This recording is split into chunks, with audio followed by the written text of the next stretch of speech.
Bonjour, nous allons voir l'aménagement d'une bordure de bassin en utilisant de la toile de coco.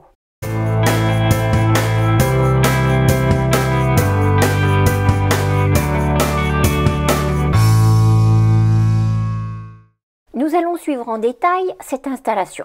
Une installation vraiment facile. Tout d'abord, qu'est-ce que la toile de coco? C'est une fibre végétale et naturelle qui provient de la bourre qui enveloppe et protège la noix de coco, le fruit du cocotier. Elle est tissée et se présente sous forme de rouleau en une natte de 1 mètre de large. En tout premier, nous avons déroulé sur toute la longueur du bassin bâché le rouleau de coco.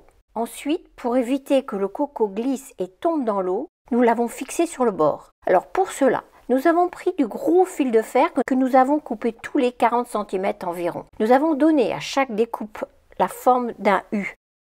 Nous avons ensuite enfoncé les U dans le sol en traversant la bâche et le coco pour fixer les deux et les plaquer au sol. Un petit conseil, ne pas prendre de fil de fer trop fin, sinon les U vont se tordre. Faire attention au positionnement des U, les placer au plus près de la découpe, sinon le coco et la bâche auront tendance à bâiller, ce qui n'est vraiment pas esthétique et fatal pour le passage de la tondeuse. Nous avons ensuite découpé l'excès de bâche en coupant entre 15 et 20 cm du bord.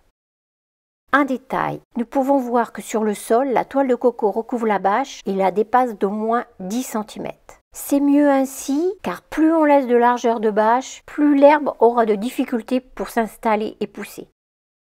Nous allons recouvrir ensuite toute la partie horizontale de la toile de coco de terre humide. Pourquoi humide? Parce qu'on l'a tapissée et qu'on l'a fait plus facilement tenir dans les mailles de coco. Nous allons pouvoir semer le gazon. À la pépinière, nous avons fait le choix de ne pas semer de gazon et de laisser l'herbe du terrain s'étendre et se propager tout seul. Pourquoi? Parce que nous n'avons pas assez de temps ni l'envie de tout tirer au cordeau et aussi parce que l'herbe qui pousse librement permet à la petite faune de se cacher et de se protéger des prédateurs. Quelques mois plus tard, nous voyons que l'herbe a déjà commencé à gagner du terrain sur le coco. Alors, pourquoi est-ce que cela fonctionne si bien? C'est simple, c'est parce que la partie de coco qui se trouve dans l'eau fait mèche et qu'elle humidifie la terre que l'on a installée sur le coco. Ce qui fait que même si les plantes n'ont pas beaucoup de terre, elles ont tout de même un peu d'humidité, ce qui leur permet de se développer. Le bassin est plein d'eau et la jonction herbe-eau est bien réalisée. Une note, le fait que l'eau puisse monter jusqu'au bord, jusqu'au niveau du sol, donne au bassin un côté très naturel. 7 ans plus tard, la partie de la toile de coco qui se trouve dans l'eau est pratiquement toute dissoute. Mais ce n'est pas un problème, car l'herbe du bord, maintenant est bien installée, est devenue totalement autonome. 2 petits conseils, faites attention avec la tondeuse, ne passez pas trop bas pour ne pas prendre la toile de coco dans les pales.